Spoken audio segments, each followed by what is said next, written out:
C বিচে কিছুক্ষণ ঘোরাঘুরি করার পরে কখন যে হঠাৎ করে সন্ধে নেমে গেল বুঝতেই পারলাম না। আর সন্ধেবেলায় তো সি বিচে অ্যালাউড নয়, তাই উপরে উঠে এই বসার জায়গাটায় বসে গিয়েছি। এই বসার জায়গাটা থেকে কিন্তু সমুদ্র বেশ অনেকটাই দূরে, তবুও এখানে বসে বসে সমুদ্র উপভোগ করছিলাম।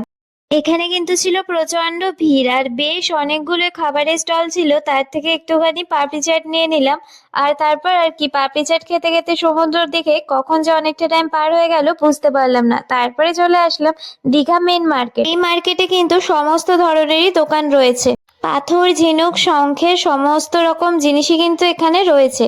এত সব জিনিসের মাঝে এই কিউট কিউট টেডি বিয়ার, পান্ডা, সফট টয়েস এর দোকানগুলোও কিন্তু অনেকগুলোই ছিল। প্রাইস গুলো কিন্তু বেশ রিজনেবলই ছিল। আর তারপরে ছিল এইরকম সুন্দর সুন্দর মিরর, সুন্দর সুন্দর হোম ডেকোরেটেড আইটেম, খাজা, গজা, জিলাপি, আইসক্রিম, কাজু বাদাম, সমস্ত কিছু। আমি তো কোনটা নেব বুঝতেই পারছিলাম না। তারপর অনেক ভাবনা চিন্তা করার পরে ফাইনালি একটা ব্যাগ নিয়ে নিলাম। কেমন হয়েছে অবশ্যই জানিও। চলো টাটা।